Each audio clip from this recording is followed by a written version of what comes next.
Capítulo 25. El inmortal Chen Yuan sale en persecución del monje buscador de escrituras. El peregrino San produce un gran desorden en el templo de las 5 villas. En cuanto llegaron al salón principal, los 3 peregrinos se inclinaron respetuosamente ante su maestro y le preguntaron: ¿por qué nos habéis hecho llamar? El arroz no está todavía preparado. No es de comida de lo que quiero hablaros, replicó Tripitaka, sino de algo más serio. En este templo crece una fruta muy extraña, a la que llaman ginseng, y que tiene la forma de un niño recién nacido. ¿Ha probado alguno de vosotros? Yo no sé nada de eso, contestó Bachie. Ni siquiera he visto una fruta como la que decís, en toda mi vida. Ha sido el que se está riendo, gritó Brisa Límpida apuntando al peregrino. Yo nací con una propensión a la sonrisa, se defendió Wukong. Estás muy equivocado si crees que porque has perdido algo, tienes derecho a prohibirme reír. No pierdas la compostura, por favor, le aconsejó Tripitaka. A los que hemos renunciado a la familia no nos está permitido mentir ni probar comida robada. Si alguno de vosotros lo ha hecho, que se disculpe y asunto concluido. ¿A qué viene eso de negarlo con tanta insistencia? El peregrino consideró que era razonable la argumentación de su maestro y confesó, diciendo: lo siento, maestro. Me temo que fui yo quien lo hizo. De todas formas, la culpa no fue solo mía. Bachie oyó comer a esos 2 jóvenes un par de frutas de ginseng y quiso ver a qué sabían. Así que me convenció para que arrancara una para cada uno. Ya las hemos comido. ¿Qué otra cosa podíamos hacer con ellas? Cuidado que eres mentiroso, exclamó Luna Brillante. ¿Robaste 4 frutas y todavía pretendes no ser un ladrón? ¿Quieres explicarme qué es lo que entiendes tú por latrocinio? Si es verdad lo que dice este joven, ¿cómo es que solo repartiste 3 entre nosotros? Le echó en cara a Bachie. Cuidado que eres. Siempre tienes que estar engañando a todo el mundo. Y empezó a hacer aspavientos inútiles. Cuando los jóvenes inmortales descubrieron la verdad, arreciaron aún más en sus insultos, cosa que terminó sacando de quicio al gran sabio. Sin poderse contener, empezó a apretar los dientes y hacer gestos amenazadores con la boca, mientras blandía amenazante la barra de hierro. Malditos jóvenes, bramó, luchando por controlar sus instintos. Se ve que saben herir a la gente con su sucia lengua. Estoy hasta las narices de su arrogancia. ¿Quieren que nadie más coma del fruto del ginseng? Pues les voy a ayudar a conseguirlo. Se arrancó un pelo del cogote, y echando sobre él una bocanada de aire mágico, gritó: ¡transfórmate! Y al instante se convirtió en una imagen exacta del Wukong obediente y sumiso, que recibía sin rechistar los insultos. Pero mientras esa falsa imagen se mantenía al lado de Wu Qin, Wu Nen, y el monje Tan, el auténtico peregrino se elevó por las nubes, y fue a parar al huerto en el que crecía el árbol del ginseng. Furioso, levantó la barra por encima de su cabeza, y descargó sobre él un golpe terrible, que sacudió hasta los mismos cimientos de la montaña. El árbol sufrió un daño irreparable, perdiendo todas sus hojas y ramas, y dejando al descubierto sus preciadas raíces. La planta del azufre transformado, quedó de esta forma convertida en una auténtica ruina. Pese a todo, el gran sabio buscó entre las ramas caídas unas cuantas frutas, pero no pudo hallar una sola.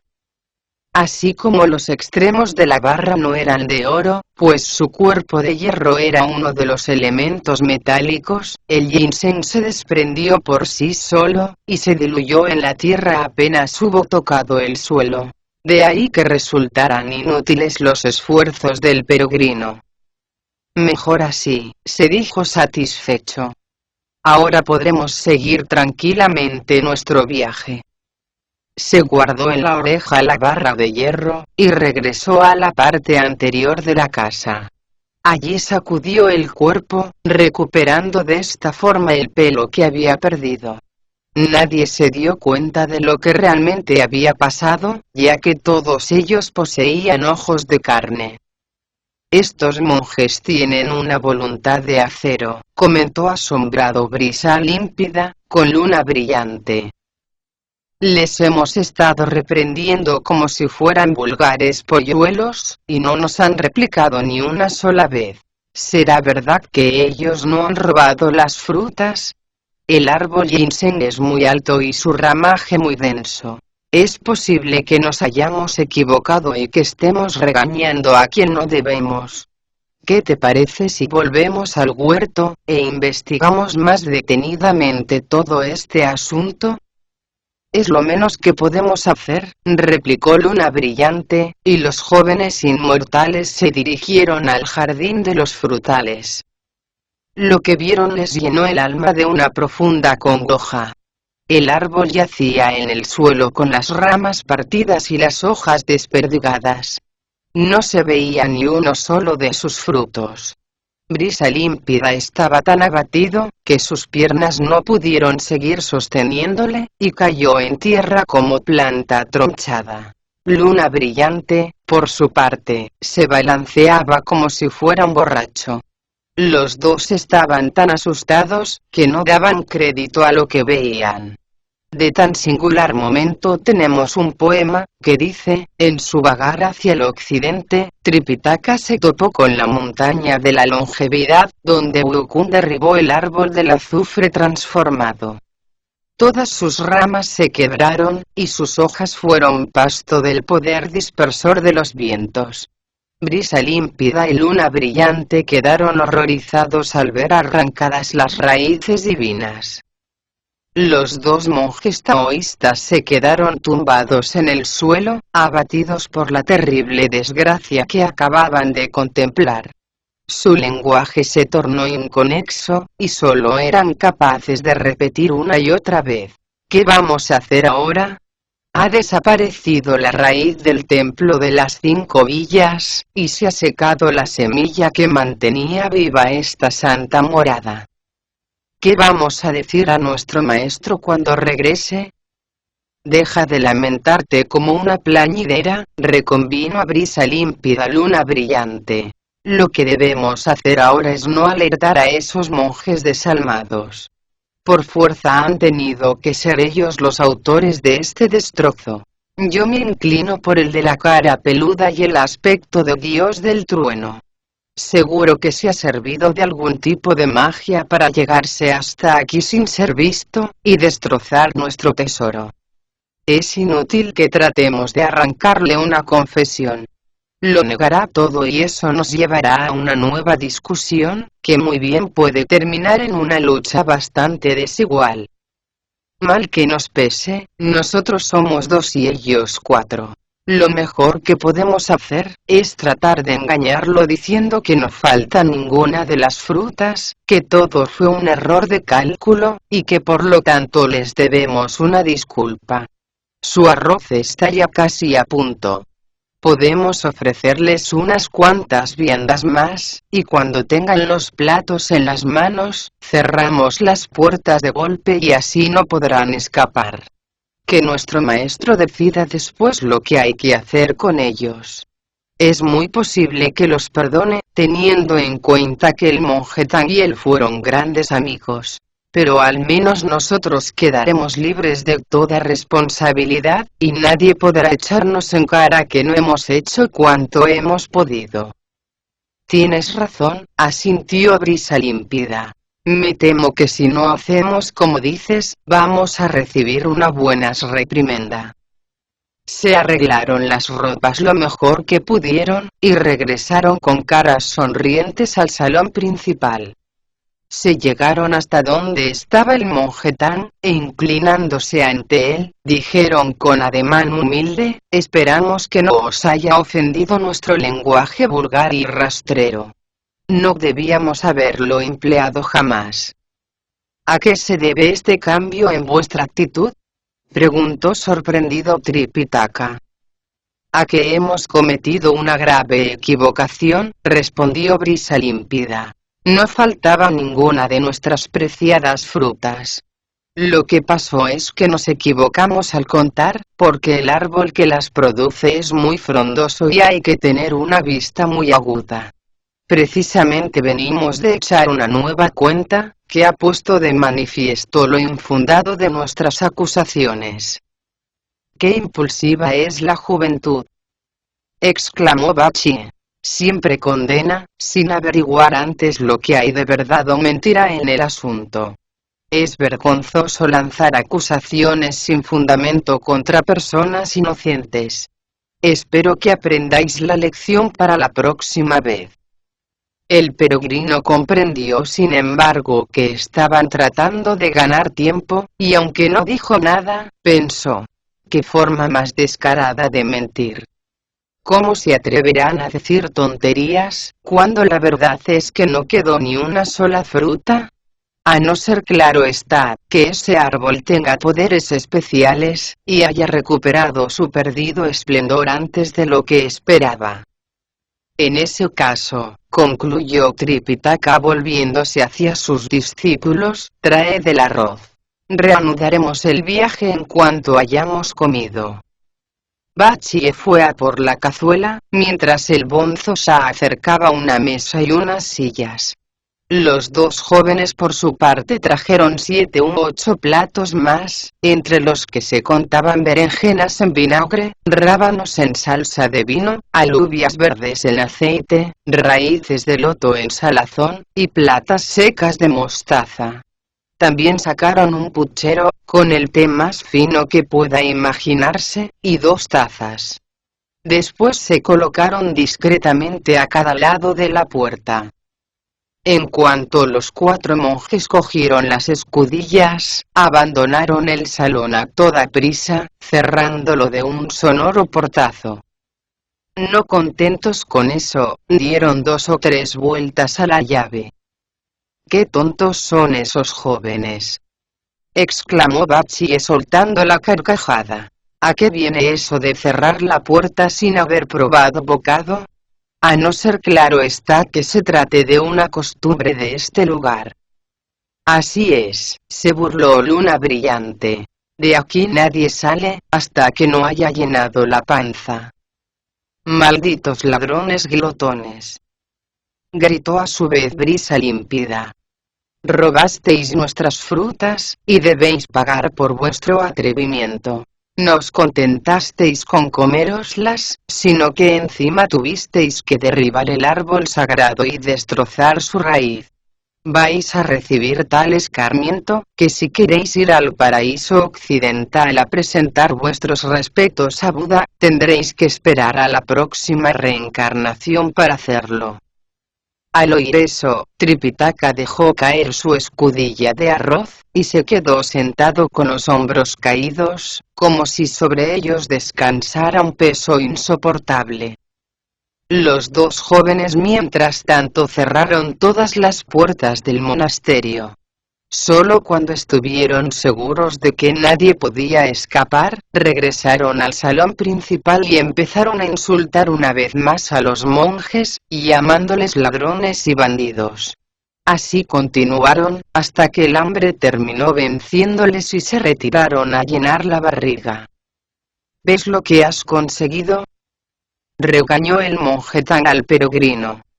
No sabes más que buscar problemas. Deberías haber previsto todo esto a la hora de robar y comer esas dichosas frutas. Además, ¿por qué tuviste que derribar el árbol? Has obrado con tal desprecio hacia las normas establecidas, que de ser llevado ante el juez, no podrías escapar al castigo ni aunque fuera tu padre el presidente del tribunal. No me regañéis con tanta dureza, por favor, le suplicó el peregrino. ¿Qué nos importa que esos mozalbetes se hayan retirado a llenar la panza y a descansar? Nosotros seguiremos adelante con nuestro plan, y partiremos esta misma noche. ¿Cómo vamos a poder salir de aquí, si todas las puertas han sido cerradas a cal y canto? Protestó el bonzo Sa. ¿Eso qué importa?, replicó el peregrino. Ya encontraremos una manera de hacerlo. Desde luego no te costará mucho, convino Bachie. Solo tienes que transformarte en un insecto y salir volando por cualquier resquicio de la ventana. Pero ¿y nosotros? Nosotros no tenemos tus poderes, y nos veremos obligados por tanto a permanecer aquí encerrados. Si hace eso y nos abandona a nuestra suerte, sentenció el monje Tang, te aseguro que me pongo a recitar el sutra del tiempo perdido, y a ver si puede salir tan airoso del trance como pretende.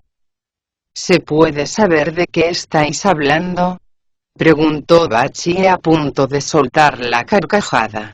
He oído hablar del Sutra Surangama, del loto, del pavo real, del de Kuan Yin, del diamante, y de otros muchos más, pero jamás del tiempo perdido. Se ve que no estás al tanto de nada, contestó el peregrino. ¿Ves esta escama que llevo en la cabeza? Se la entregó al maestro la Bodhisattva Kuan Yin en persona. Yo, como un tonto, accedí a probarla, y echó raíces en mi cabeza como si fuera una planta. Por mucho que quiera, ya no puedo arrancármela. Lo peor del caso, es que el maestro conoce unos cuantos conjuros que me producen un insoportable dolor de cabeza, en cuanto salen de sus labios. Es una forma estupenda de atormentarme. Se volvió a continuación hacia Tripitaka, y le suplicó diciendo, no los recitéis, os lo suplico. Prometo no traicionaros jamás. Pase lo que pase, saldremos de aquí todos juntos. Mientras hablaban, se hizo noche cerrada y la luna apareció por oriente. El peregrino miró entonces hacia lo alto, y dijo, cuando todo está en calma y la bola de cristal parece más brillante, es la hora más apropiada para escapar. Deja de decir tonterías, le urgió Bachie. ¿Cómo vamos a salir, si todas las puertas están cerradas? Si no me crees, mira, dijo el peregrino, y cogiendo la barra de hierro realizó el acto mágico de abrir candados. Para ello no tuvo más que apuntar a las puertas con sus extremos de oro, y todas las cerraduras saltaron al mismo tiempo, como si hubieran sido abiertas por una mano invisible. ¡Qué maravilla!, exclamó Bachie. Ni un herrero podría haberlo hecho con más limpieza. Esto no es nada, dijo el peregrino. Al fin y al cabo, se trata de puertas vulgares y corrientes. Donde verdaderamente puede apreciarse el valor de mi barra, es abriendo la mismísima puerta sur del cielo. Sin pérdida de tiempo, pidieron al maestro que montara en el caballo, mientras Bachie cargaba con el equipaje, y el bonzo Sa abría el camino con paso ligero. No vayáis muy deprisa, le surgió el peregrino. Tengo pensado hacer dormir a esos taoístas durante más de un mes. No les hagas el menor daño, le ordenó Tripitaka. De lo contrario, serás culpable no solo de latrocinio, sino también de asesinato. No os preocupéis, replicó el peregrino, y volvió a entrar en la mansión. No tardó en dar con la habitación en la que los dos jóvenes estaban descansando. Todavía le quedaban algunos insectos provocadores de sueño, que había ganado en su día Aldebaraja Virupaxa jugando a las adivinanzas, en la puerta este del Palacio Celeste. Sacó dos, y los metió por una rendija que había en la ventana. Los insectos enseguida picaron a los jóvenes en la cara, sumiéndolos en un sopor tan profundo, que nada ni nadie sería capaz de despertarlos. Satisfecho, el peregrino volvió sobre sus pasos y no tardó en alcanzar al monje Tang. De esta forma, pudieron continuar todos juntos el camino hacia el oeste. Caminaron sin parar durante toda la noche, hasta que por fin, cuando ya empezaba a clarear por el oriente, el monje Tang se quejó diciendo: «¿Me estás matando, mono inútil? Si no llega a ser por tu bocaza, hubiera dormido toda la noche de un tirón». «No os quejéis tanto, por favor», le urgió el peregrino. «Aún no ha amanecido del todo. Si queréis podéis tumbaros a descansar junto al camino. Continuaremos la marcha en cuanto hayáis recobrado las fuerzas». Al monje no le quedó más remedio que desmontar, y usar como almohada una rugosa raíz de pino. El bonzo ya tampoco tardó en quedarse dormido, lo mismo que Bachie, que encontró fácil acomodo en el hueco de una roca. El peregrino, por su parte, tenía cosas más importantes que atender. Se subió a un árbol, y empezó a saltar de rama en rama, divirtiéndose como un auténtico mono. Mientras tanto, el gran inmortal abandonó el palacio Tusita, una vez terminada la conferencia. Acompañado por los otros inmortales de rango inferior, montó en las nubes sagradas, y dejando atrás el cielo del jaspe verde, no tardó en llegar a la montaña de la longevidad, donde se alzaba el templo de las 5 villas. Se extrañó de ver las puertas abiertas de par en par, pero pensó: se ve que brisa límpida y luna brillante no son tan perezosos como había pensado. Normalmente no suelen levantarse hasta que el sol está muy alto, pero hoy han madrugado para abrir los portones y barrer los patios. Me alegra comprobar que cuando yo no estoy, son tan responsables como cualquiera. Los inmortales de rango inferior se mostraron igualmente satisfechos. Pero, al llegar al salón principal, no encontraron señal alguna de incienso, fuego, o ser humano. Ni siquiera brisa límpida y luna brillante estaban allí. «Esos dos han debido de aprovecharse de nuestra ausencia para robar todo lo que han querido», dijeron enfurecidos los inmortales. «Tonterías», replicó el gran inmortal. «¿Cómo van a hacer semejante cosa 2 seguidores del Tao? Lo más seguro es que se olvidaran de cerrar las puertas antes de irse a dormir ayer, y todavía no se han despertado». Como una exhalación, se dirigieron a los aposentos de los 2 taoístas. Encontraron cerradas las puertas, pero pudieron oír claramente el sonido atronador de sus ronquidos. Golpearon con fuerza la puerta tratando de despertarlos, pero todo resultó inútil. No había forma de despertar a los jóvenes. Con no poco esfuerzo, se las arreglaron por fin los inmortales para abrir la puerta, y arrancar a los dormilones de sus lechos. Sin embargo, ni por esas lograron sacarlos de su sopor.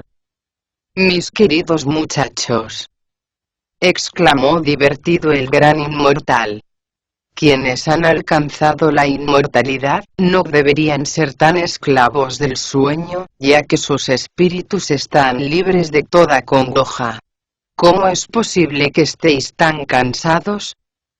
Cambió después de expresión, y añadió en un tono más preocupado: «¿No será que han sido víctimas de alguna suerte de encantamiento?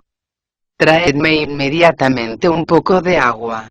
Uno de los discípulos le puso enseguida en la mano una taza a medio llenar.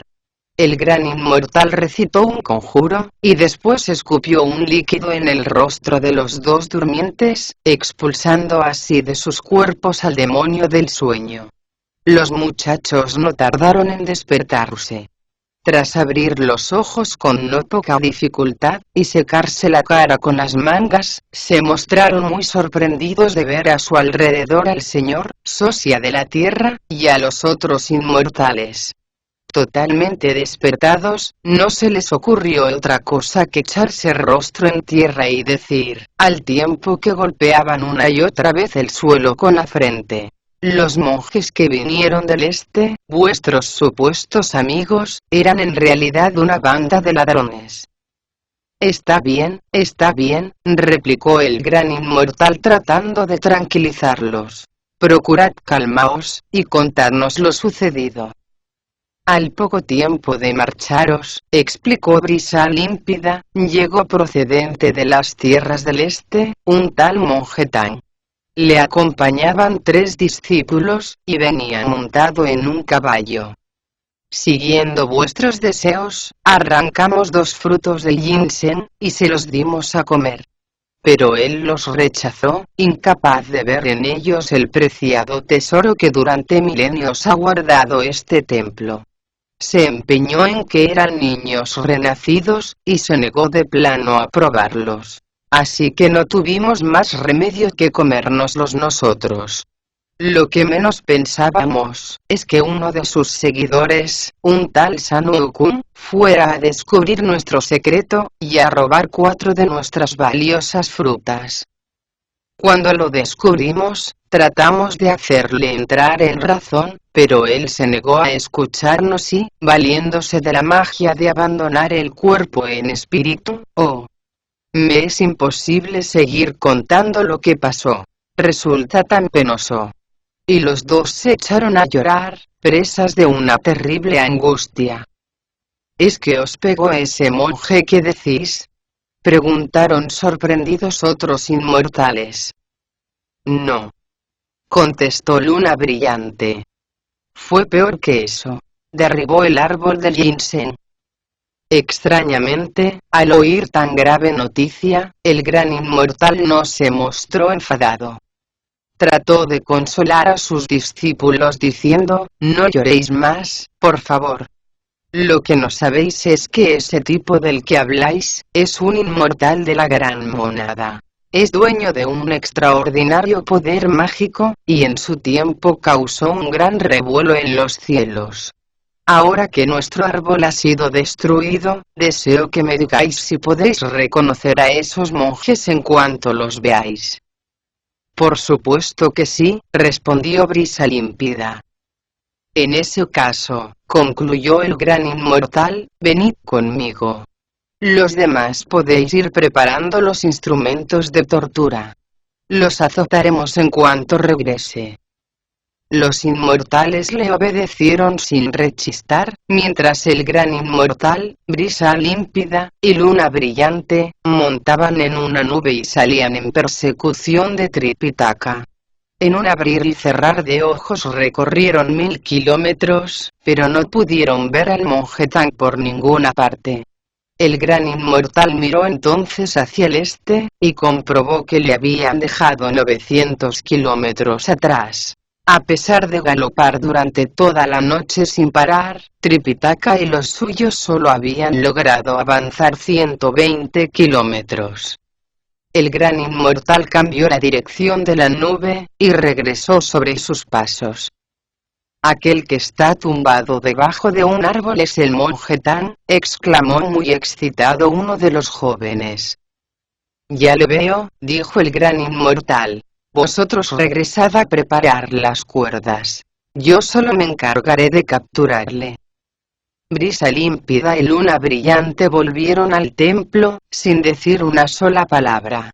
El gran inmortal por su parte bajó de la nube, y sacudiendo ligeramente el cuerpo, se convirtió en un taoísta mendicante. Sus ropas parecían haber sido remendadas más de 100 veces, lo mismo que su faja, que de alguna manera recordaba a la de Lu Dunping. En la mano llevaba un rabo de yak, con el que de vez en cuando hacía sonar un pequeño tambor en forma de pez. Calzaba unas sandalias de hierbas con 3 lazos, y en la cabeza lucía un aparatoso turbante.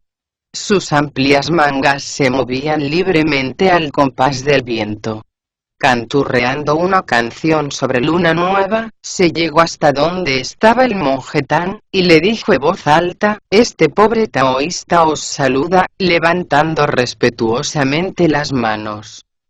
Perdonadme por no haberos saludado yo el primero, contestó Tripitaka inclinándose ante él. ¿De dónde venís, y por qué os habéis detenido a meditar en un lugar como este?, preguntó el gran inmortal.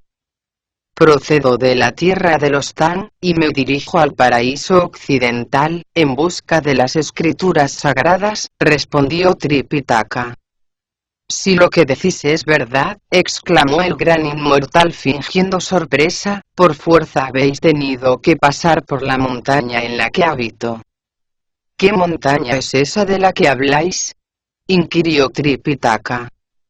La de la longevidad, contestó el gran inmortal. Yo vivo en un monasterio que hay allí, y que lleva el nombre de las 5 villas.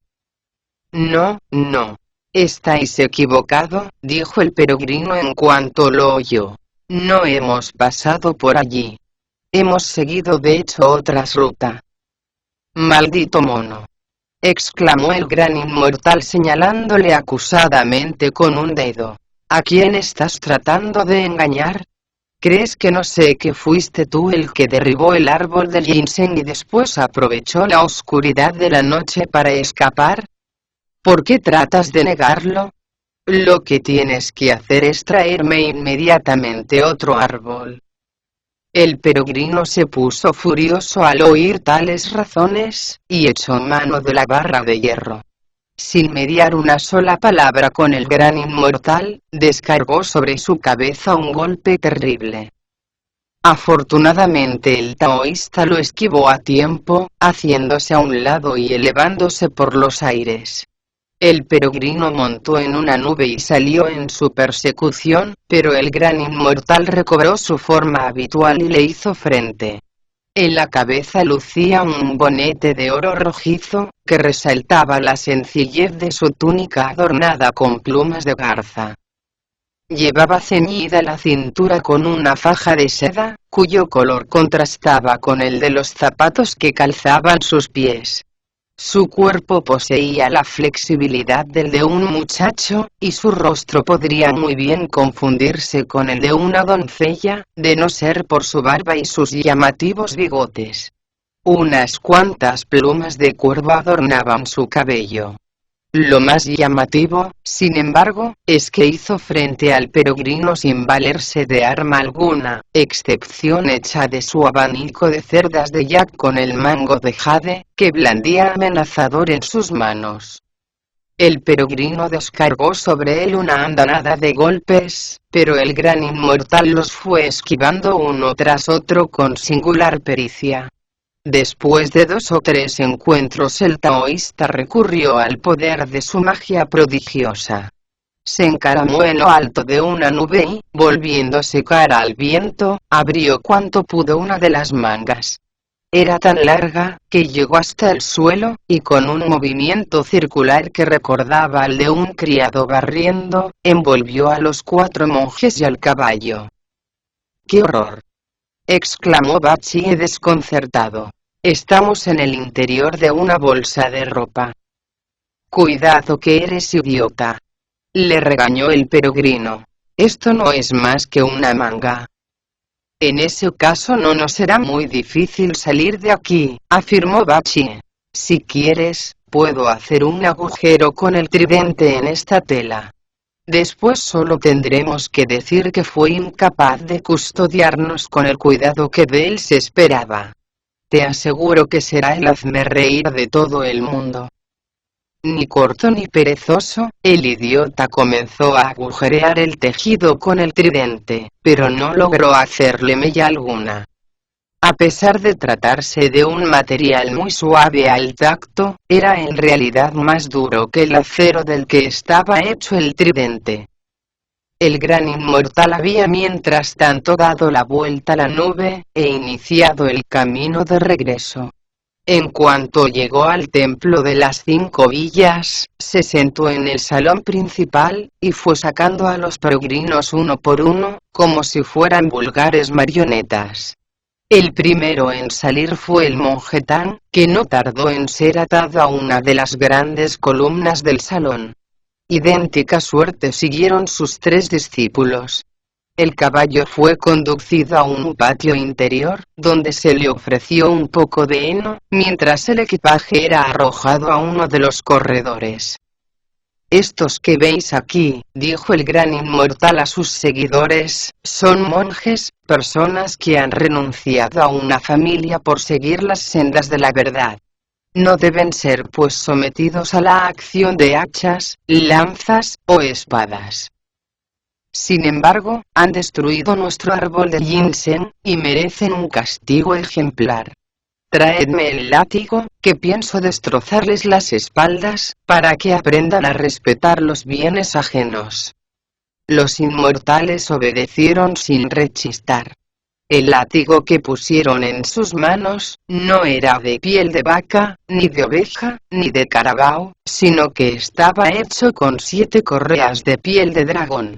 El inmortal las metió en el agua, y esperó a que adquirieran una extraordinaria flexibilidad. Cuando todo estaba dispuesto, preguntó uno de los inmortales más robustos: ¿a quién queréis que azotemos primero? A Tripitaka, por supuesto, contestó el gran inmortal. Al fin y al cabo, es el responsable de todo el grupo.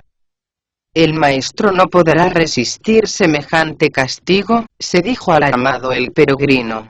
Si muere, solo yo seré el responsable. Incapaz de dominar su agitación, levantó la voz y añadió: estás muy equivocado. El monje Tan no ha tenido nada que ver en todo este asunto. Fui yo el que robó los frutos y después se los comió. Además, derribé vuestro preciado árbol con mis propias manos. ¿Por qué no me azotáis a mí primero, en vez de ensañaros con mi pobre maestro, que no ha hecho absolutamente nada? Se nota que eres valiente y que no te falta labia, exclamó, sonriendo, el gran inmortal. Está bien. Azotadle primero a él. ¿Cuántos latigazos le damos? Preguntó uno de los discípulos. Tantos como frutas había en el árbol, contestó el gran inmortal. 30. Uno de los inmortales de menor rango cogió el látigo y se dispuso a cumplir la orden de su señor. Temiendo que el castigo fuera a ser más fuerte de lo que en un principio había previsto, el peregrino abrió cuanto pudo los ojos para averiguar el lugar en el que tenía pensado descargar el golpe. Fue así como descubrió que iba a flagelarle las piernas. Movió ligeramente el cuerpo y gritó: «¡Transformaos!». Y al punto las 2 piernas adquirieron la dureza del acero. Rítmicamente el inmortal fue dejando caer sobre ellas los 30 latigazos. Cuando terminó, era cerca del mediodía, y levantando la vista al cielo, dijo el gran inmortal: creo que deberíamos azotar ahora a Tripitaka, por no saber dominar a sus discípulos y permitirles comportarse como auténticos bandidos. El inmortal tomó de nuevo el látigo, pero el peregrino le detuvo a tiempo, gritando: «Eso que acabas de decir tampoco es muy exacto, porque mientras yo robaba las frutas, mi maestro se encontraba en este mismo lugar hablando con tus 2 discípulos, ajeno totalmente a lo que estaba ocurriendo». Posiblemente se le pueda acusar de no ser muy estricto con nosotros, pero de ninguna manera se le ha de culpar de algo que no ha cometido. Los únicos culpables de todo somos sus discípulos. Así que lo mejor que puedes hacer es azotarme otra vez. Aunque eres un mono que no siente respeto por nada, replicó el gran inmortal, tienes sentimientos filiales, y eso te honra. Que se cumpla pues tu deseo. Azotadle otra vez. Y de nuevo volvió a recibir 30 latigazos. En cuanto hubo concluido el castigo, el peregrino bajó la vista, y comprobó que sus dos piernas brillaban como espejos. Sin embargo, no sentía el menor dolor. Estaba empezando a anochecer, y el gran inmortal ordenó: meted el látigo en agua hasta mañana por la mañana. Las sesiones de castigo han terminado por hoy.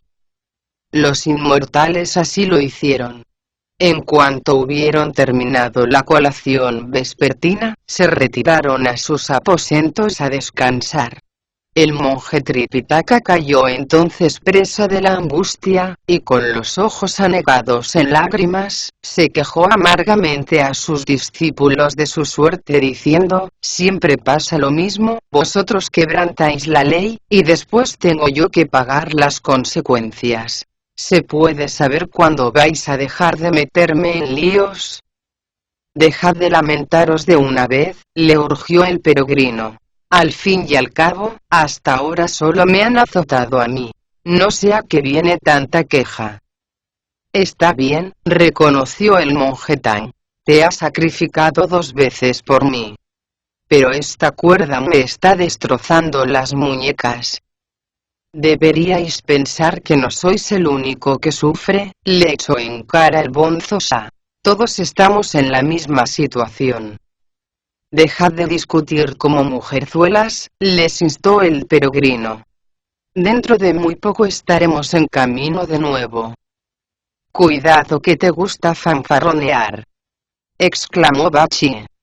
Estas cuerdas son de cáñamo mojado. No pienses que te va a resultar tan fácil librarnos de ellas. Esto no es como abrir cerraduras. Te aseguro que no estoy dándomelas de fuerte, dijo el peregrino. Mi magia puede con todo tipo de cuerdas, incluidas las de cáñamo mojado. Para ella, una maroma del grosor de un cuenco de arroz es como un soplo de brisa otoñal. El monasterio yacía en un silencio absoluto. Comprendiendo que era arriesgado seguir hablando, el peregrino sacudió el cuerpo, y al instante se vio libre de las cuerdas que le mantenían atado. Vamos, maestro. Prosigamos nuestro viaje cuanto antes, dijo a Tripitaka. ¿Es que a nosotros no piensas salvarnos? Preguntó desconcertado el Bonzo Sa. Por supuesto que sí, contestó el peregrino. Pero sería conveniente que hablaras un poco más bajo, ¿no te parece? Y desató a todos sus compañeros. Enseguida se vistieron, ensillaron el caballo, y recogieron el equipaje, que aparecía desperdigado a lo largo de uno de los pasillos. Al llegar a la puerta del templo, el peregrino se volvió hacia Bachie, y le dijo: vete a aquel acantilado de allí, y tráeme 4 sauces pequeños. ¿Para qué los quieres?, indagó el idiota. Para algo será, ¿no crees?, respondió el peregrino. Tú haz lo que te digo. El idiota poseía la fuerza de un auténtico bruto, e hizo lo que se le mandaba. Hozando con el morro en la tierra, logró derribar 4 sauces jóvenes, hizo con ellos un manojo, y regresó junto a sus compañeros. Sin pérdida de tiempo, el peregrino les quitó las ramas y los metió en el salón principal, donde los ató con las mismas cuerdas que habían servido para amarrarlos a ellos. Recitó a continuación un conjuro, y mordiéndose la punta de la lengua, escupió un poco de sangre, al tiempo que gritaba: «¡Transformaos!». Al instante uno se convirtió en el monje Tang, otro en el peregrino, y los otros 2 tomaron la figura de Bachie y del Bonzo Sa. Eran exactamente igual que ellos, y lo más asombroso era que sabían sus nombres y lo que tenían que responder al ser preguntados. Terminada tan magnífica labor, Wukong y el idiota regresaron al lado de su maestro. Como había ocurrido la vez anterior, no se detuvieron a descansar ni una sola vez en toda la noche. Al amanecer Tripitaka estaba tan cansado, que apenas podía mantenerse sobre la silla. Al verlo, el peregrino se encaró con él, diciendo, «Cuidado que sois blandengue. No comprendo cómo una persona que ha abandonado su hogar puede ser tan débil. Fijaos en mí. Podría pasarme sin dormir 1000 noches seguidas y no sentiría el menor cansancio. Pero, en fin, cada cual es como es. Así que lo mejor que podéis hacer es bajar de ese caballo, para que no puedan reírse de vos los caminantes con los que nos crucemos. Hay que encontrar cuanto antes un lugar seguro en el que podáis descansar a vuestras anchas». En cuanto empezó a clarear, el gran inmortal saltó del lecho, y tras tomar un pequeño refrigerio, ordenó a los suyos, «Sacad el látigo del agua. Hoy le toca ser azotado a Tripitaka». «Te voy a destrozar», dijo el inmortal del látigo al monje Tang. «Adelante», dijo el sauce. Y recibió sin rechistar los 30 azotes. El inmortal se volvió entonces hacia Bachie, y le anunció, «Ahora te toca a ti». «Muy bien», dijo el otro sauce, y sufrió un castigo idéntico.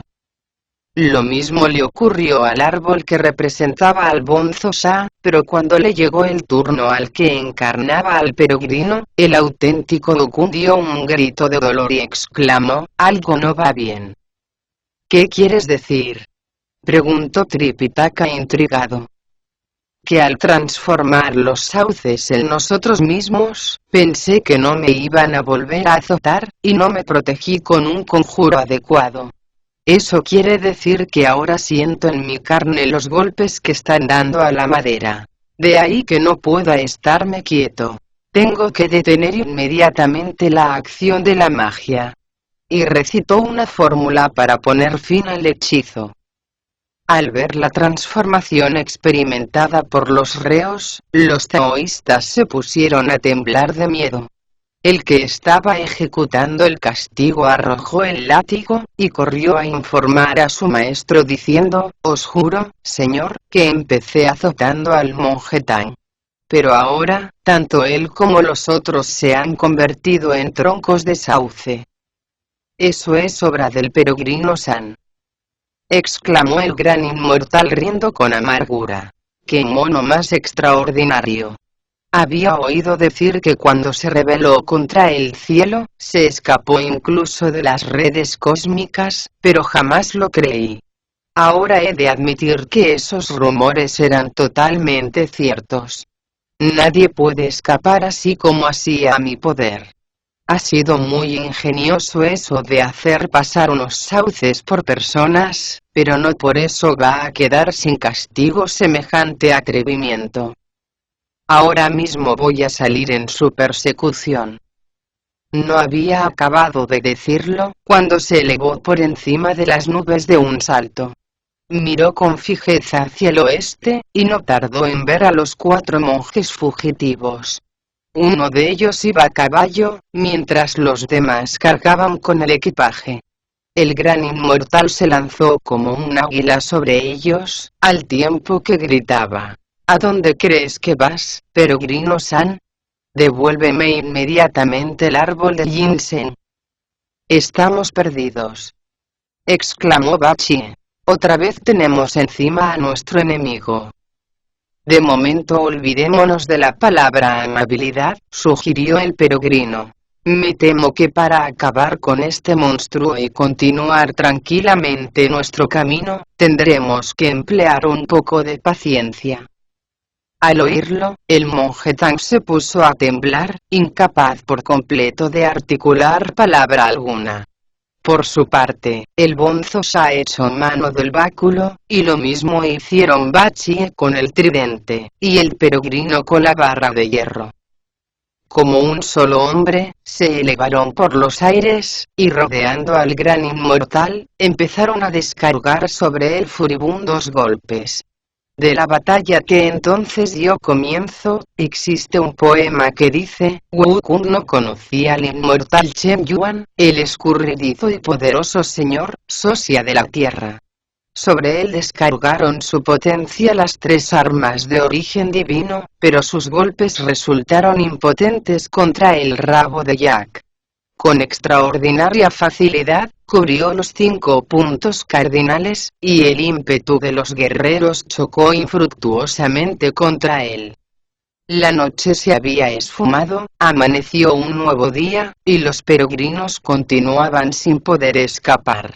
¿Cuánto tiempo tendría que pasar, antes de que pudieran llegar a las tierras del oeste? Blandiendo sus armas, los 3 monjes se lanzaron a una, sobre el gran inmortal, pero este les hizo frente, con su humilde abanico de cerdas de Jack.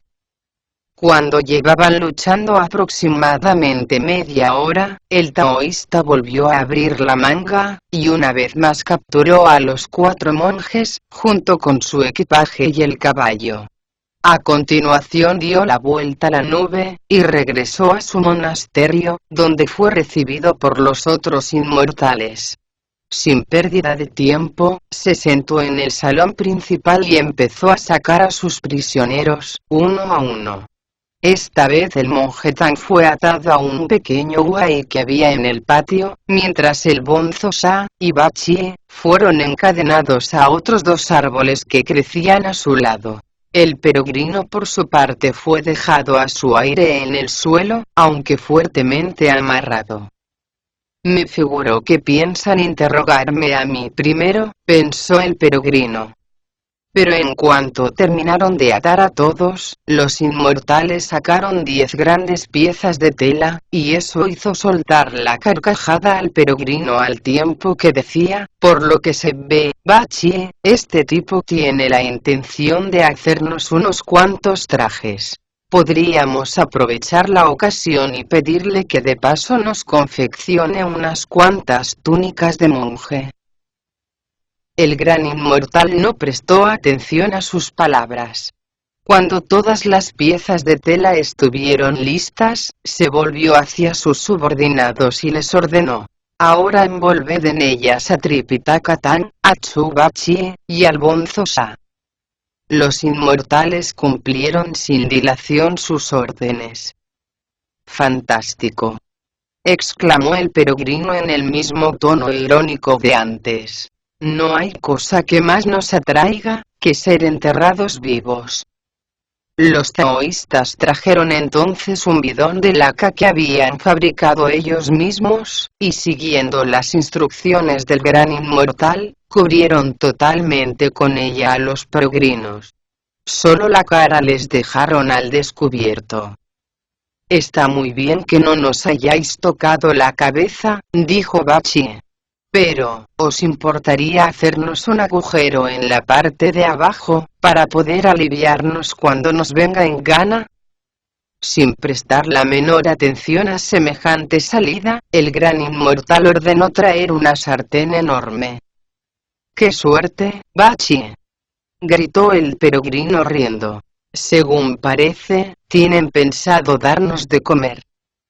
Por mí no hay ningún inconveniente en que lo hagan, afirmó Bachie. Así, si morimos, seremos por lo menos unos espíritus bien alimentados. Los inmortales colocaron la sartén ante las escalinatas del salón principal. A instancias del gran inmortal, hicieron una hoguera con madera seca, y casi no pierden la razón de alegría, cuando oyeron decir a su señor: ahora llenad la sartén de aceite, y cuando esté hirviendo, meted en ella al peregrino San y freídle bien. Así pagará por haber destruido el árbol del ginseng. Eso es precisamente lo que quiero, se dijo muy complacido el peregrino. Llevo muchísimo tiempo sin tomar un baño, y la piel se me ha vuelto tan seca, que a veces me produce insoportables picores. Me sentará bien caldearme un poquito. No pasó mucho tiempo, antes de que el aceite empezara a hervir.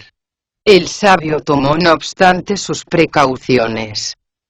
Temiendo que pudiera tratarse de alguna forma extraordinaria de magia a la que no podría controlar una vez que estuviera dentro de la sartén, echó un vistazo rápido a su alrededor.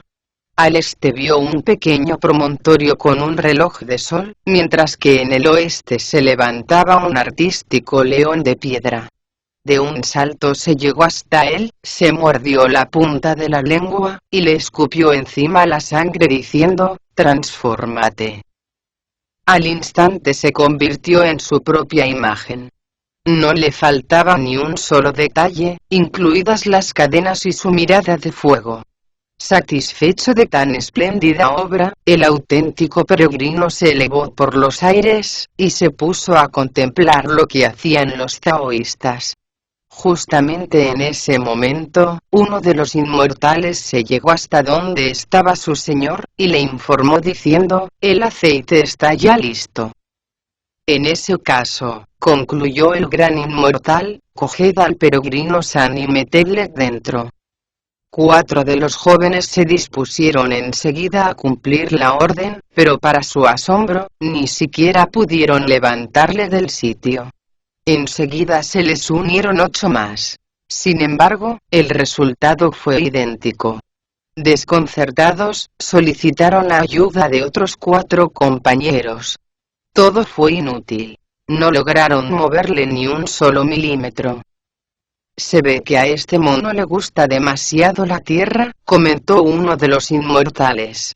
«Si no, no me explico cómo no podemos levantarle del suelo, porque muy grande no es».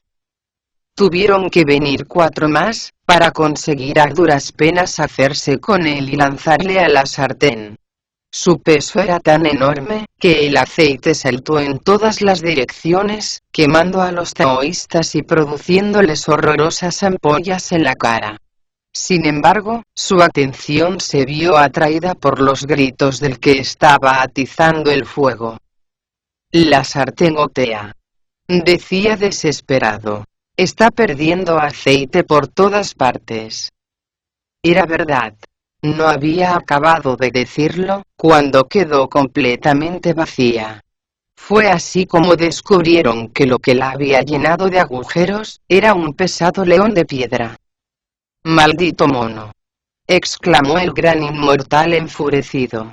«Jamás he visto a nadie tan escurridizo como él.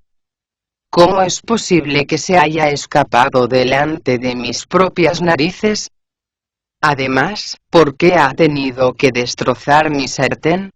No le bastaba con escabullirse.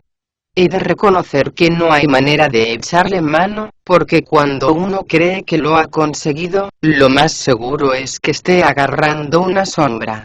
Es como manejar Mercurio, o tratar de atrapar el viento. Está bien. Que se marche y nos deje tranquilos de una vez. Desatad a Tripitaka y traed una nueva sartén. Le freiremos a él, para vengar la destrucción de nuestro árbol de ginseng». Los inmortales obedecieron al instante. Se llegaron hasta donde estaba el monje Tan, y empezaron a arrancarle la tela cubierta de laca. «El maestro se encuentra en una situación francamente desesperada», se dijo el peregrino, alarmado, desde el aire.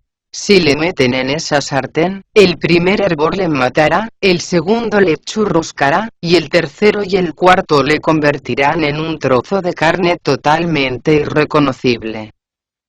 No me queda otro remedio que tratar de salvarle cuanto antes».